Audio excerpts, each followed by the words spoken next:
think we're on. I think we're live, guys. So welcome to the second ever Love Cars Lockdown. But this one's a little bit different because this one has actually got a guest for the first time, Tiff. And it's no ordinary guest. It is motoring journalist, TV presenter, YouTuber, and self-confirmed car pervert. We're with Mr. Jonny Smith. Hello, Jonny. It's great to have you here. I mean, you're an everywhere man. Afternoon. But I understand you appear on some program. I think it's called Fifth Gear. I don't know much about that anyway. But are we gonna see any more of this program Fifth Gear at all later this year? Apparently so. Oh. Apparently so, Tiff. Although I am still privately campaigning for your inclusion. Well, that's very kind. We'll see. But much more than Fifth Gear is that your YouTube channel is about to hit 100,000. So that's really kicked off fantastically, hasn't it? Yeah, I have to say I'm pretty chuffed. Yeah, it should. Hopefully, it'll click over next week to 100,000. And I've been sort of cracking on with it this year, trying to take it seriously. The lockdown has somewhat stalled it, but I'm trying to still make material and get a bit of eclectic mix of vehicles out there. You know me, Tiff. We've spent many a lonely hour on an airfield together with the heated seats on. Yeah, but let's hope with our very small amount of subscribers as well that we can perhaps help get you over the line with that, Jonny. And just to let you guys know that the format for today, we're going to ask Jonny a few questions, just going to probe a little bit, find out a bit about him, but then we're going to answer your questions. So get them lined up on the chat on the side there with any questions you may have for Jonny. And I'm going to start with an easy one for you, Jonny, and I'm going to put you right on the spot. VBH, JP, Tiff, Needell. Who's your favourite? Who's my favourite? No, gosh. You're not going to have easy right here. Well, I'll do it in a sort of in a politician's way. I mean, we've all worked together for quite a while now. Since I started Fifth Gear, and quite a lot of series, 18 series I've done, and Tiff's obviously done way more than that. And so it's bizarre that you become proper friends. It's not just colleagues, and I feel like we all genuinely do get on. You know, we would always willingly hang out after filming, willingly have a drink. Cheers, or dinner. Yeah, I was going to say cheers, Paul, cheers. Asahi, Sol, and what else have we got? Yeah, cheeky little Italian Peroni. Yeah. That's good. I'm trying to see whether mine's actually brewed in the UK, so it's all false anyway. I think that I mean we're all quite different people, but I'm very fortunate that I got a job on Fifth Gear in the first place, and it's sort of continued on in here and there. It sort of died off a bit and then come back, and it's led on to other stuff. But no, Tiff, I have to say the thing about Tiff is, and I really do with you, I have to say, is that Tiff is one of those people where if he says that he'll call you, or if he says come over, let's meet up, he means it. He's not just paying you lip service, he means it. And I think that speaks volumes. Very kind. But also apart from Fifth Gear, of course, you've got Sniff and Smith, or Smith and Sniff, and that's going every week. You turn out one of those, isn't it? You two, you and Richard, who of course are famous Top Gear script writers, and also on the Grand Tour, wasn't he? Was he still doing those? But, he is. He's got complete absolute bollocks. People seem to enjoy you doing it. Patsy, can you take that beer away from Tiff, please? Because there's no swearing on this channel. We do talk absolute bobbins, and it started about 3 years ago. We make a video every week, but we started the podcast 4 weeks ago, I think. We've been in the top 10 for podcasts since we started. I'm amazed. Top 3 I think we are at the moment for UK, iTunes, whatever it is, automotive sector. So I'll take that. And that goes out every Monday morning. And we do talk like probably 40% cars, 60% total bobbins. Yeah. What about your own channel, though? Because your own channel, as Tiff said, almost 100,000 subscribers, which is amazing because you've been on it for a long time, but you've only really been focusing on it recently. What are your plans for that? What are you going to do? Obviously, post lockdown, I would imagine, but what are you going to do there? Any big plans? Yeah, well, I mean, the original plan was always to kind of marry this idea of having a electric and future tech with classic cars and interesting piston stuff, but also is a bit of a sort of historical element, and there's also an appreciation for project cars, because a lot of my hobby cars are sort of older cars that are modified, and I want to bring that in as well as doing real heaps of junk. And I what I like is for it to not feel like you have to be in one tribe or another. You know, if you're into electric cars, it doesn't mean that you hate all piston stuff. And if you're into classics, it doesn't mean you despise all modern stuff. And I think there's room for appreciating all of it. And that's basically what Car Pervert is. Well, what happened with Fully Charged? Because that was going so well. You were the leading man on electric cars. Then all of a sudden you went in different directions. Well, yeah, I mean, I did 3 years on Fully Charged with Robert, and I think I did some of my best work on Fully Charged, and I made a difficult decision to leave at the start of this year, and it was I won't go into it in too much detail, but it's basically I had an ongoing disagreement with the managerial style and decided I would kind of call it a day. And it was tough. It was tough to make that decision, but people think that I'm now abandoning EVs, which is not true at all. You know that, Tiff, more than anyone. So it's a case of I've just decided to go at it alone, and I've got other projects bubbling around that you'll probably see at some point if we ever leave our houses, and then. So yeah, I've got plenty on. It's we know you got plenty, but Paul, I've been in production meetings at Fifth Gear with Jonny, and usually I come with that one idea: let's get a Ferrari and go around a track. Jonny turns out with that 67 ideas, mainly how can we turn a butterfly into a car and go upside down over anywhere.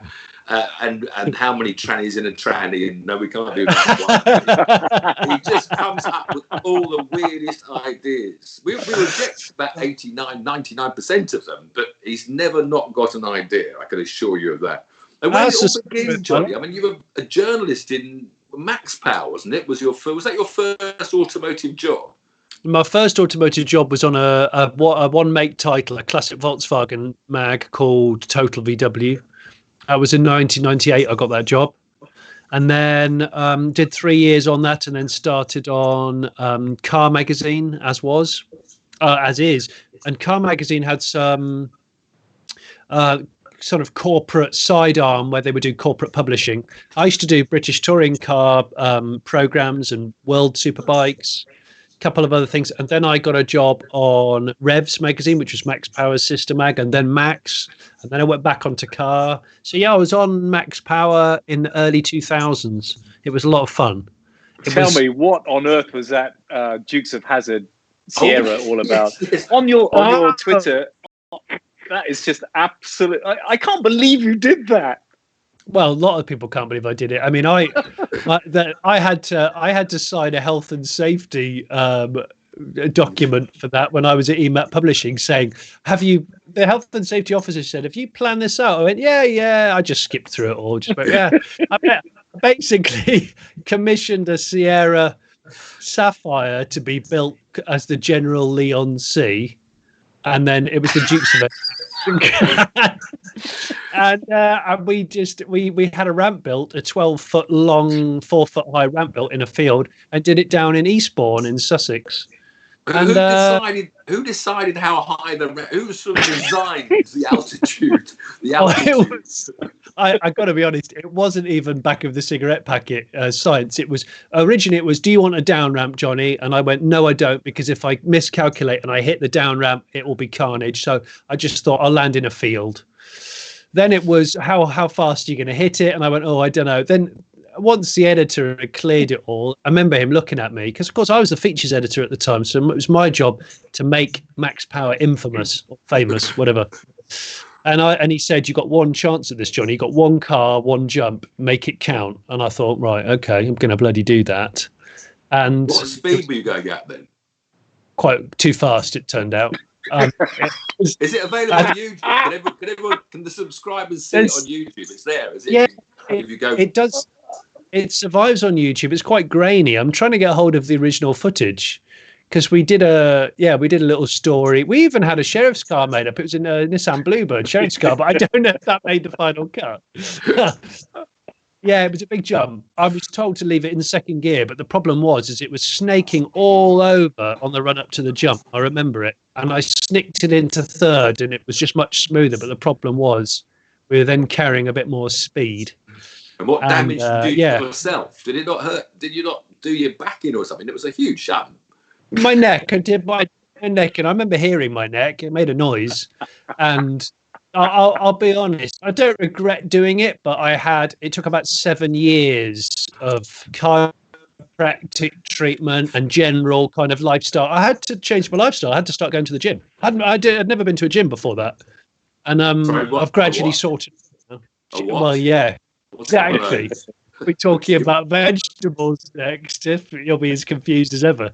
But you grew up down near Paul, didn't you? Aren't you a West Country boy, same as Paul? Where did you grow up? I grew up just outside Taunton in a village called Bishop's Lydiard on the way to Minehead. And we all know Minehead because it's got Butlins there. It's one of, 2 Butlins left in the world? I don't know. And that was those back lanes were where I learned to drive / not drive. And it was good. My parents still live down there, and got lots of friends down there. But I don't live anywhere near there anymore, sadly. Well, you're always welcome back. Hopefully, you'll come back down this neck of the woods. It's a beautiful part of the world. So tell me, fifth gear. I put you on the spot with your favourite presenter. Who was last in the bar? That's the question I want to ask, because I'm guessing it wasn't Vicky, but maybe it's a tight call between Tiff and JP. Last in the bar. Yeah, right. I think last in the bar. Vicky never ended up at the bar most of the time. I was probably last to the bar. Tiff was probably first, and JP was last to the shoot, almost first to the bar. Is that fair to say, Tiff? Yeah, and JP. We normally left JP in the bar. A real big night out. JP was that he had the stamina, didn't he, to keep going and going. We lost him to leave.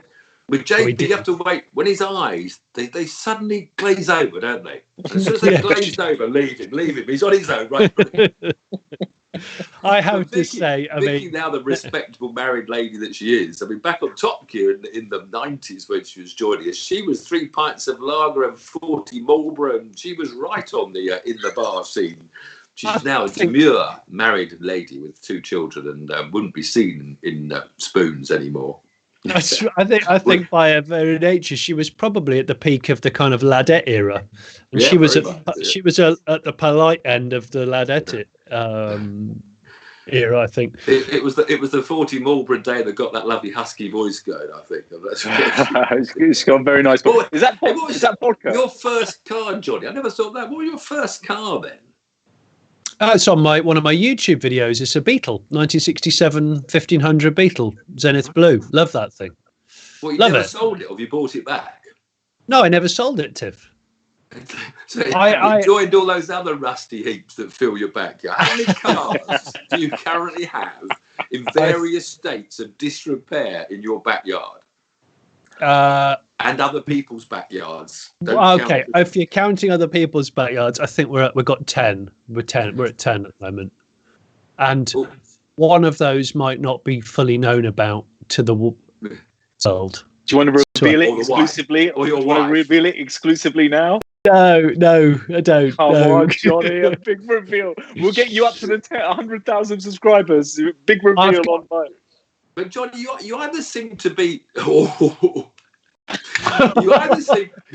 You either seem to be old wrecks like that, or super futuristic EVs. I never see you in the middle ground at all. You're not particularly keen on just normal road cars. You're all future or past.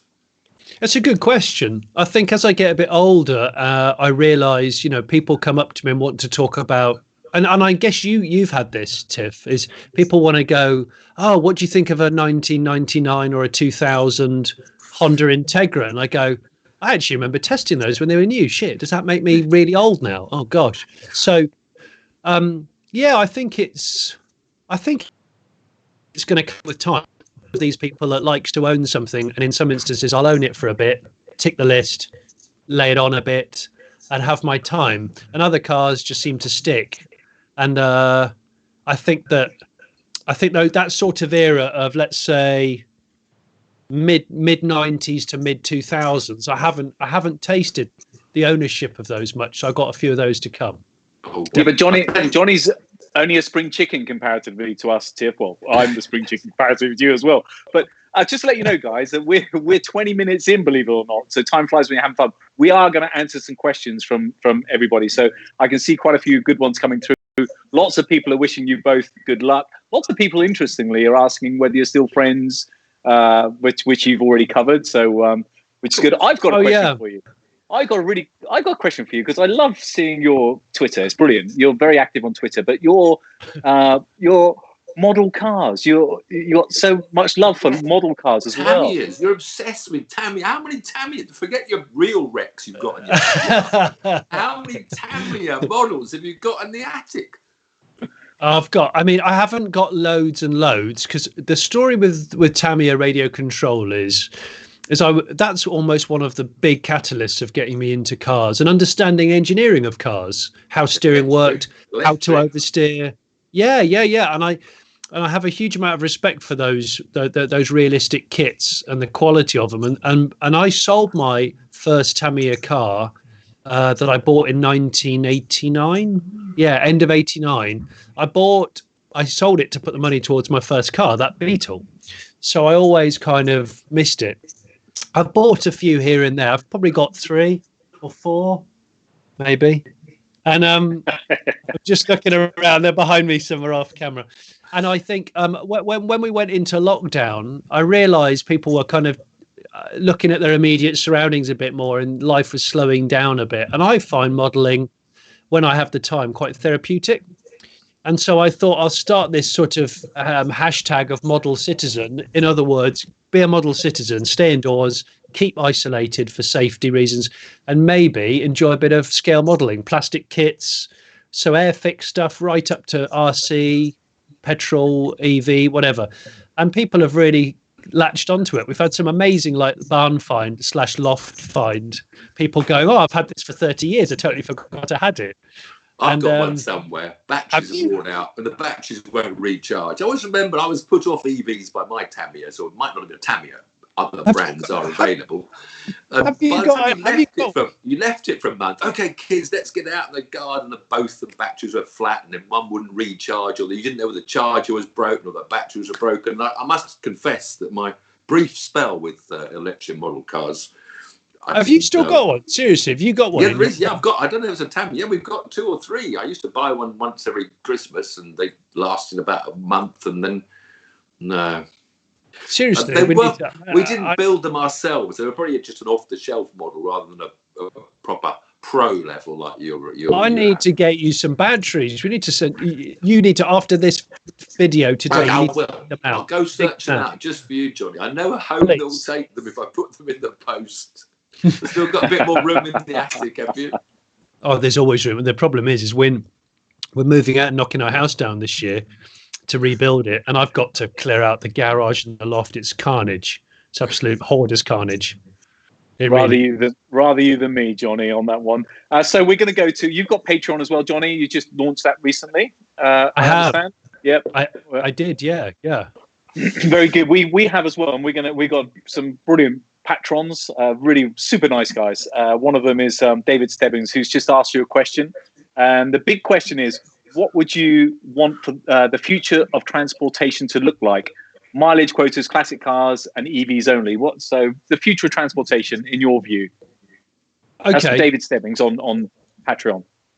Yeah, and you've only got 2 minutes for each answer, right, Smith? I know what okay, all right, okay. Get going, all right. It'll be I get a lot of people saying that our EV is going to destroy piston engines, and I say what I think will happen is they might destroy the boring piston engines, and that might not be a bad thing. I think the more charismatic piston engines, maybe they're exotic cars or / classics, they will live on and be appreciated more, and they'll be used less, but when we use them, there'll be more of a reward. And let's face it, you don't drive a V12 as a daily driver anyway. Most people just don't. So there's sense to that. We burn less fuel, but you have more reward vehicles. I think we're going to see a lot more kind of semi-autonomous delivery stuff. We're going to have maybe taxis that are autonomous, semi-autonomous for urban Never stuff. Happen. I'll be dead before that happens. Oh, you probably will. I don't know. Actually, you're not going to, Tiff, you're going to live till you're about 100. Major Tom is going to have nothing on you. I swear, you're going to have a flyby for your 100th birthday, and you'll be donutting a BMW in your back garden. And raising 32 million quid doing some walks in your back garden as well. He won't be walking, he'll be donutting in his quad or something. Johnny, I've got to say, I don't know whether it's the same with you, but I've got to say, Tiff, you are getting on a little bit in your life. The energy you have is just phenomenal. You're, it's lots of energy. That's it. That's so the Incredible Cheaters says, "Where's Vicky?" We've covered that. Mr. Capacitor says, "Fifth gear has been ruined with removing Tiff and replacing him with the Goblin Garage guy." Okay. Any views on that? That's a bit. Maybe I won't put you on the spot with that, but I think it adds a different dynamic. But I was personally shocked. Who asked you? Who asked you over there? This question's for Smith. I don't know your opinion. Oh yeah. These things. Oh yeah. Sorry. Proper question. Let's move on to the next question. So, what's the best car you've ever driven on fifth gear? And that's from RF Lagion.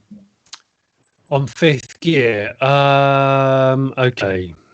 Oh, well, one of the highlights for me, Tiff, do you remember when we did the Ariel Atom 500 on the hill climb event? Yeah. That was really good fun. Do you remember that? You were quick as well, I tell you what. I remember that. I remember feeling the pressure.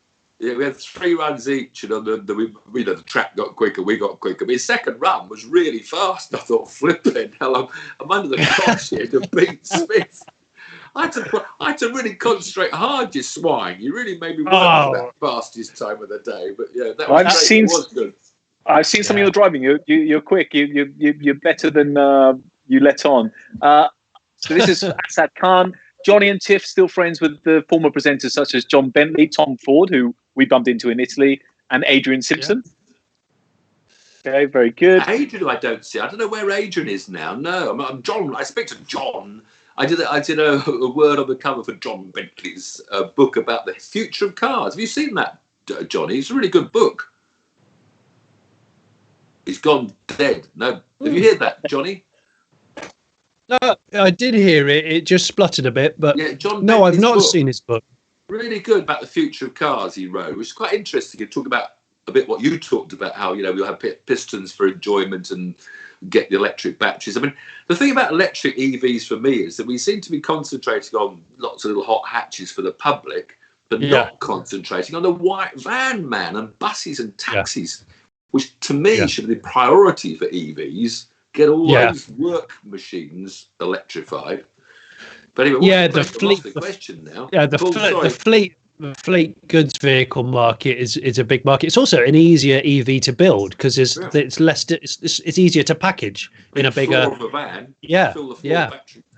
Okay, next one for Johnny. Next one for Johnny. Neil Griffith says, "What's it like to work with the legend?" I think he says leg end, but hasn't put the space in. Legend that is Tiff.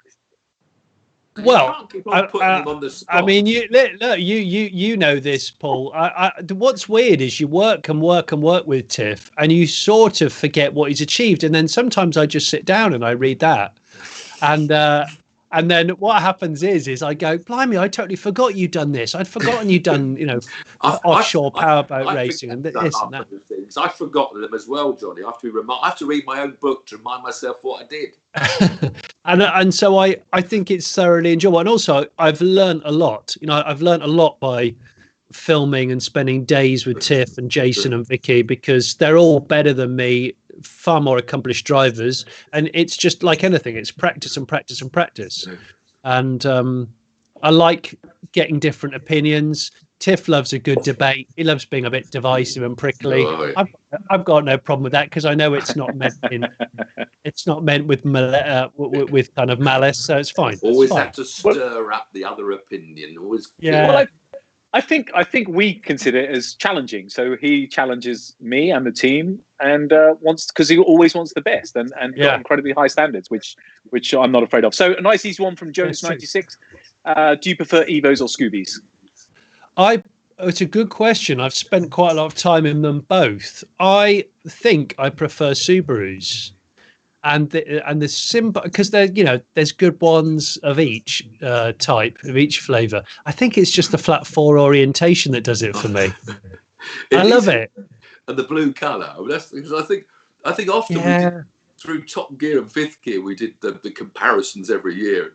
The Evo was quite often the better car. The Evo was such a nicer drive and better interior. But as you say, that flat 4 Boxster engine and the blue colour just always sort of grabbed you.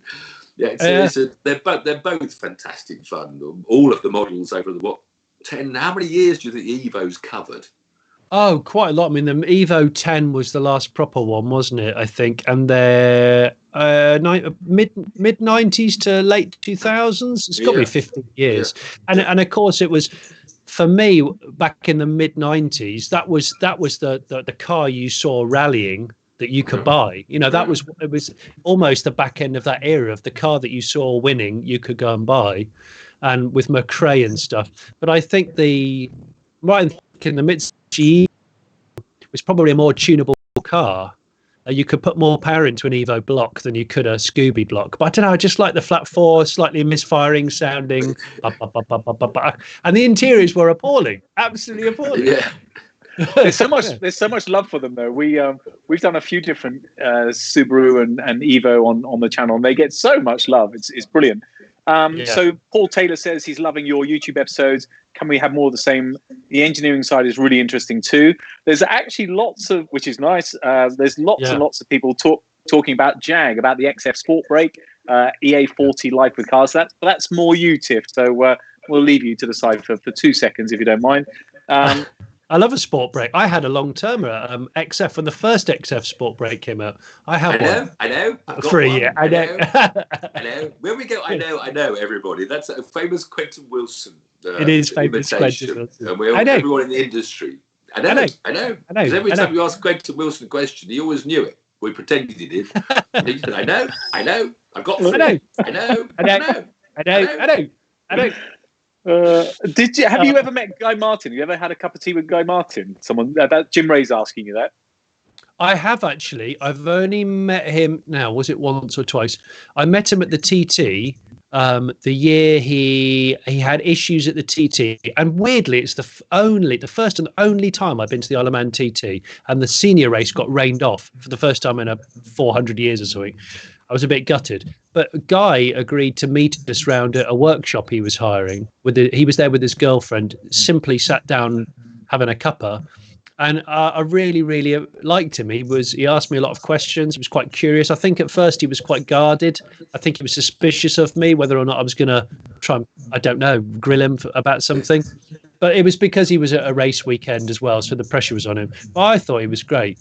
I mean, he's definitely an eccentric, but I have a lot of time for eccentrics. He's done amazing things. I mean, I enjoy his round the world programs as well. You know, he climbs on top of buildings, which I'd be scared stiff to, and he's quite a character. I think that were you at the TT when he was having a bad time because didn't they have the Honda that crashed and put them both down the road, and I think you might have been when he was quite a stressed weekend. But that was a couple of years. I don't know what he's up to now. Is he up to doing any more trips? Because he works obviously for the people that make fifth gear. So have you got heard any news about what he's up to now?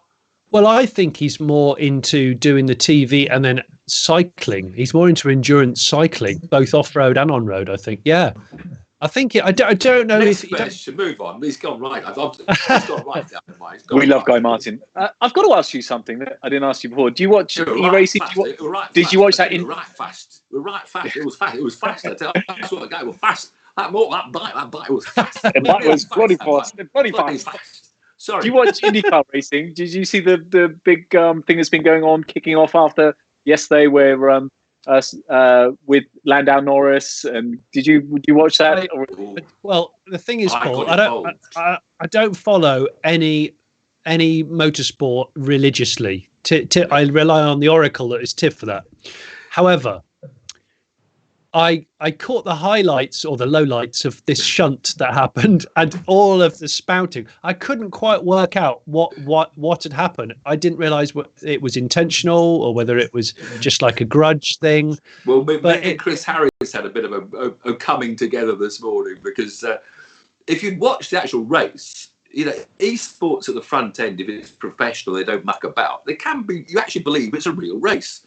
It was live on Sky TV on the F1 channel, properly produced. Oh, was it? Oh, yeah, the IndyCar. Oh, I didn't know that. Whole thing brilliant. And the race was actually really good. I mean, a bit, unbelievable, some of the three wide manoeuvres. But the French guy, Peugeot, Lando Norris went down the inside and made it three wide. And the guy in the middle, it was Renault, went up into and put Peugeot out the race. Right. But because Norris had made it three wide anyway. But the race was developing. I mean, it was absolutely fabulous. It was like 4 laps to go. And me and my son with the car, Lando and Marcus Ericsson was coming and catching the pack. And everybody behaved like real racing drivers. Yeah. Unbeknownst to us, Peugeot decided that it was Norris's fault that he'd got pushed out. And so he went out and slowly went round and then just backed off right in front of Norris. So just took him out of the race. My gosh. Well, so Harris woke up saying lots of fuss about a game thing. Weird. And I said, well, It wasn't weird, Chris, because if you were watching it, it was a really entertaining replica of a proper motor race that real racing fans were enjoying. And it was spoiled by Peugeot doing this rather pathetic, childish... There was another accident after that where they came to the finish when another American guy took out someone else. But the big thing was the Ferrucci deliberately sideswiped someone else who was about to win. I think the thing is, there's no doubt the video game industry is bigger than the movie industry now, isn't it? So, I mean, and there are people that have come up through the ranks of video games who become pro drivers. Yeah. So we know there's a good relationship. I personally, I don't really game anymore. I tend to that spare time that I have, I tend to mess around with real cars or that's bikes. Why I won't get a rig. Because I know if I did, I'd have to go and play on it 12 hours a day. So you would. Sorry, Paul. I went on a bit long. It's Jonny's. Okay, so no, that's good. So Stephen Ainsworth for you, Jonny, is asking you, what's the best buy? Used i3 or new Mini SE for a 25-mile commute on clear back roads? Because you are the EV, you are the expert. If everybody should go and check out your stuff. The guru. Honda E, 2.1 million views. Unbelievable. I was quite shocked by that. Yeah. Well, thank you. I tried to stay at the forefront of EV if I can. I think a second-hand i3. Unless they both handle very well.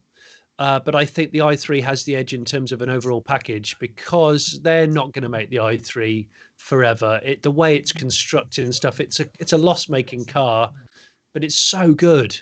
It's such an innovative car. It could come out today and it still looks just bonkers spaceship. And I think it's one of the best cars BMW's ever made, actually. It's a bold car and it some people don't like the way it looks, but as a piece of engineering, it's stunning. Do you like them, Tiff? Well, amazing. We've done a second-hand IV on Love Cars back a film ago, and I had the BMW. Yeah. I forgot Paul, it had 80,000 miles. What was the point with the mileage? An amazing mileage for like a 4-year-old car. And the interior was still as good as new. I mean, you always look at Quentin Wilson, look at the steering wheel. I know the steering wheel's a bit polished. Look at the seats. We know and it still looked like new. And I'm a big fan of the i3. Fun to drive. I had one when they first came out. And the school run, the kids, my son's friends, it was like I turned up in a Ferrari. They were so excited about it. Yeah. Yeah. Kids love an i3. The fact that, as you say, I didn't realise that, they're almost a loss-making car. You can almost understand by the quality of that. So I'd grab a second-hand. If you want an EV, grab a second-hand i3. I would if I need to buy one when my test car goes back. If I need to buy a daily EV, I am going to buy an i3. Definitely. Yeah, I think the i3 is a fantastic car. But get the range extender, so get the second hand because it's not available on the new one. So get, in my opinion, the range extender. We haven't got long left. Well, we got as long as you want, really. But so we'll maybe give a 5-minute notice because Jonny has got to go and get some more beer and entertain his family. So Zero Fighter VI. What do you think, Jonny, not us, of the recent rise of Peugeot? Rise? I think Peugeot, it's great because, as you know, all manufacturers go through a sort of doldrum period where they're not quite on the ball. None of their products are setting the world on fire, and their dealerships are a bit quiet. And Peugeot have made some dreadful stuff. But I think they quietly did good things with the 2008 and the 3008 people carriers or SUV, soft road type things, whatever you want to call them. And then they brought the 508 out. And I think everybody, I mean, I had a 508 on test. Yeah, white pearl, white saloon. And the week before I had a 911. More people looked at the 508. More people asked questions about the 508. I mean, it was, and I loved it because it was. When's a 508? Is it a 5008 or is this a 508? This is a 508. So this is a saloon or an estate. Okay. And is that current now? I'm out of touch with a lot. Yeah. So you've got Peugeot doing well. This questionnaire implies that Peugeot are on the up at the moment. Yeah, they are. Yeah, and they're doing really well in the EV stakes. The Peugeot E208's a really good car. That was a contender for the World Car of the Year, I think, or European Car of the Year. So yeah, I'm a really, really big fan of a lot of the Peugeots. I think the 208's strong, the 508's fantastic, and they do a 5008, which is the biggest. It's not an SUV, it's a crossover, I think. But yeah, they've got that silly little steering wheel that you have to look over the top of, which I See, I quite like the small steering wheel, but some people are really repulsed by it. And the dash, the iCockpit dash, which is like a sort of you can't see your speedo and things if you're a certain height and shape. It's a good excuse, though, isn't it? Can't see a speedo, Tiff. We've got the E208 on our channel. I did it. I went and did the E208, and that's what I said about the steering wheels. I didn't like the steering wheel as well. But now this is a quick one for Tiff. Tiff, I don't want to get you in too much on Johnny's time. It's not. I know, but you're going to like this because it says, Tiff, you're 8 years older than Clarkson, but you look 25 years younger. Do you laugh at his appearance? No, but that's from Daniel Wood, who's put some very amusing things in the comments. Thank you very much, Daniel. Tiff, I don't know how you do it because I know that you don't like vegetables, and I know that whenever we would eat after shoots, you'd always go, "I want ham and I want chips," and that's basically everything that anyone says is healthy for you. I don't like. I know. Every time it's time to ask me, you want broccoli? It's good for you. I don't want broccoli. I don't like broccoli. Anything that's good for you, amazingly, I don't seem to like. Not my fault. My taste buds are built that way.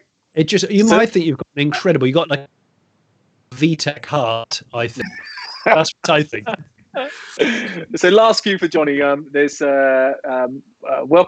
Jacques Duplessis says hi from South Africa. Hello, Jacques Duplessis. Money no object. What? No, this is from Cars Hers 142. Money no object. What car would you want to own for aesthetics or for driving? So that could be a long one. So we know Tiff's already McLaren F1. Jonny, money no object. What car would you own? I mean, it varies really, sort of every 6 months or so. It's true, it does. Oh gosh. I think if I was going to buy, I'm not massively into all supercars. If I was going to buy a supercar, I think Koenigsegg's are incredible.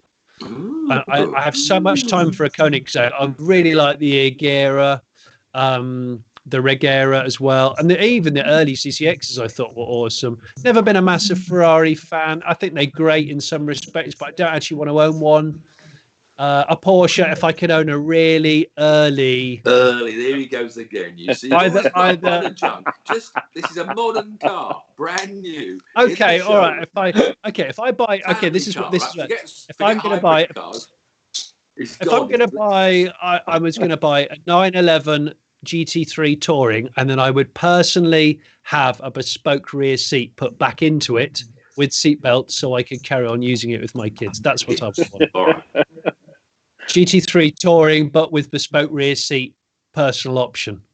Or I would commission, and you're going to love this, Tiff, I'd like an Austin Princess made by Singer Vehicles, and I'll say to them, just do something unbelievable with an Austin Princess resto. I'm talking 800, 900 horsepower, reliable. Jonny, you're one of only 3 people in the world that knows what an Austin Princess even looks like. Forgotten. It's gone. It's gone banger racing. It's gone, Jonny. If I had the money that some of these YouTubers have, my car collection would be just so strange. This is what I have to live with, Paul. This is what I have to live with. The money some of those YouTubers have. I think you are probably one of the fastest rising automotive YouTubers there are. So you're on almost 100,000 subscribers now. So hopefully the people that have just come in on this live will get over and subscribe to your channel as well. Please do subscribe. Please. The car pervert. Yeah. Car pervert. Yeah, and subscribe to Smith and Sniff while you're there on podcast and on YT. That would be good. Yeah. You can, and if you're interested in finding out what to eat for lunch, that's Smith and Sniff is very good for that. I can. Assad Khan says, "What's the future? Pure electric, battery driven, or hydrogen fuel cell?" In short, I'm going to say hydrogen is for heavy goods vehicles for sure, and EV is for most passenger cars and possibly short delivery vans. Shorter journey vans. I think hydrogen works, but it has to be in a bigger application. To package hydrogen into a car is a complete headache. So I think lorries, yes, absolutely, lorries. And you can use the hydrogen fillings depots out of town for safety where lorries fill up. I think that makes sense. I like this question from Vinny C. He says, because I remember watching Fifth Gear with you in the London Taxi, the new London Taxi, and you could see the tracking car. Vinny C says, "Hey guys, huge fan of the channel. What's your favourite camera car?" So I think that's quite a good one. Yeah. Well, Tiff, you go first. What do you reckon? Well, whatever the production company managed to blag off a manufacturer. The best ones we always used to have on Top Gear in the 90s, and nobody seems to use anymore, was a coupe rear end, an angled estate, a big, like a Rover 3.5 almost, with a big tailgate. So then you can pan wider. Yeah. Nowadays, you've got a Range Rover with a square rear end. Your camera pans, and you haven't got the same view. But we always used to want the big. I forget what the last model. We used to go to the south of France. The hire car with written Mondeo with the hatchback. And you get there, they'd offer a Renault saloon. What's the same guy? It's the same car. No, we have to have a state. That was always the criteria that worked. It's true, actually. Yeah, I mean, a good hatchback. Yeah, or a slow piece. Makes a big saloon hatchback. Now, can you think of a large saloon hatchback? Superb, Skoda Superb. There you go. Boom. Good tracking car. One of those with the tailgate unbolted and thrown into the bushes. Done. See, the guys love anything with a split boot. So, like the Range Rover Rolls-Royce Cullinan, we've actually done some tracking out of that. How about that? So they love anything with a bit of a split boot. Steph Smith says to you, Jonny, what is your dream classic car? Your dream classic? We haven't got all day, Jonny. We are last two. It's very hard because I own a couple of the cars that I dream about. I've just got to sort of fettle them into shape. One car that Tiff will laugh about that I have had a bit of a thing for. I've always wanted a Panther 6, which they only made 2 of. Why do you think they only made 2? Because they were such pieces of junk. They only made 2. Or I would quite like a TVR Speed 12. Again, I think they only made 2 or maybe 3. I'd quite like one of those. So I like the ultra weird. Maserati Mirac is one of the most cool-looking car. I think that looks like an awesome car. Facel Vega. I mean, there's just endless options. Dodge, Charger, when you're travelling with Jonny, it's a nightmare because you're driving past, you see something brown and rusty in a field. As you're stop, Tiff, stop, slow down, quick, go back. That was a 58 Princess. It was a heap of junk, Jonny. I'm not stopping for it. Everywhere you go. we were on the gumball once, and I went past in Montenegro. We drove past a like overgrown front garden, and there was a Volvo 760 Bertoni, and I went, "There's a 760 Volvo Bertoni. We've got to slow down and turn around, but we can't. We're on the gumball." Ah, bollocks!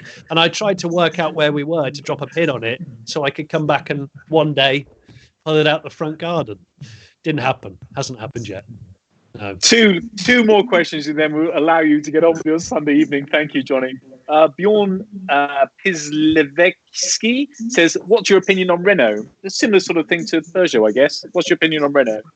Yeah, I think Renault are doing some strong stuff. I think they don't get the recognition that they deserve for their zero emission range. They were very early on the zero emission stuff, and their Zoe often lives in the shadows of the other EVs. And actually, it's a very, very good car. I actually prefer it to a Leaf. So I think Renault should be applauded for that. And you've got to think, on the one hand, they've got zero emission range, the ZE, and then on the other, they got the Renault Sport stuff. And Tiff, Renault Sport hatchbacks have always been so entertaining. Megane's always been hot. The Megane is just so damn hot. I haven't actually driven the latest one, but R26R is still one of probably my favourite hatch of all time. So it's like, what a weapon. So I like Renaults. I think the one part of Renault that disappoints me is the Clio's gone a bit too big and boring. I always loved the Clio, and I don't like it anymore. It's a bit like Honda Civic Type R. They've gone a bit too big for my, that's what's happening with all cars. They're all getting bigger. Yeah. And I'm actually, I don't know if I've ever owned a Renault. I might have owned a Renault. Move on quick, Paul. You've been for a while. Caravel. I have owned a Renault Caravel, yeah. Last question. Dr. Rena Mospatria, apologies about the pronunciation. Spoon Sports or Mugen? Who tune Hondas better? Talking of Honda Type R's. Oh, wow. Well, I'm going to say Mugen, probably Mugen. Mugen do the electric Isle of Man TT0 bikes as well. Well, so Mugen were the official Honda tuner, weren't they? Who's Spoon Sports? Are they Japanese based as well? Spoon Sports. Yeah, they are. Yeah. I mean, they both did amazing stuff, but I think Mugen are probably the more innovative arm. I always remember the Mugen Civic Type R costing way more than it should. It's like the Nismo GTR Nissan. It's like 50 grand more, and you can't work out why. Just for a badge and yeah. We've got an important announcement. E-Corp is back with $5. So I have to ask you this question. I'm sorry, we've just had a paid question. We have paid questions, Jonny. This is our new way of Patreon. We have paid questions. They jumped to the front of the queue. So now you're going to have to do one more question. One more. So what do you guys think of the Ford Puma ST? Would you do a comparison between the Fiesta, Focus, Puma ST models to see which is best? Thanks. Well, that'd be a nice trio, wouldn't it? If we could get those three cars. But what do you think of the new the Ford Puma ST? Have you driven one, Jonny? I've not driven one yet, and I've only seen one in person. I can't get excited about it visually. It's just not my bag. But lots of people have said it drives really well. I've got to reserve judgment on that. It's probably my least favourite genre of car. I don't know anything. I'm sorry. Your last question, it was very grateful. Focus ST. What was the other one? Fiesta ST, and then the Puma ST. The Fiesta is a more playful car than the Focus ST. The Fiesta's almost, it's like it's that instance of it costing less money but almost being a better car. But the Puma ST won the what car of the year? That's the only time I saw it up on there. But Crasher 142 has just emailed you to see if you want to take the Vectra out after the lockdown. How about that? Take the Vectra out, did he say? Take the Vector. He's obviously got a Vector, or she. Or he's got a Vector, and would want to know whether you want to take it out. So there you go. So I'd very much like to take that out. Not a Vectra. I thought he said Vectra because he kind of froze. It's Vector. Vector. Vector. Yeah, Vector's it was like an 80s supercar. Oh. An American. an American supercar. I'll have to look it up on my phone off screen. Oh. If they're what they think, if they're what I think they are, they're amazing. Although they made an electric motorbike called a Vector as well. Oh, what is it? Is it an Arc Vector or is it a Vector supercar? Oh, we don't know, Paul. But yes, we don't know. Yes. But you'll have an email about it anytime soon. So, Jonny, what an absolute pleasure to have you on board on the channel, and 2 legends I'm looking at now. Cheers, Jonny. Thank you very much. I've really enjoyed it. It's been good. Thanks, Paul. Thanks, Tiff.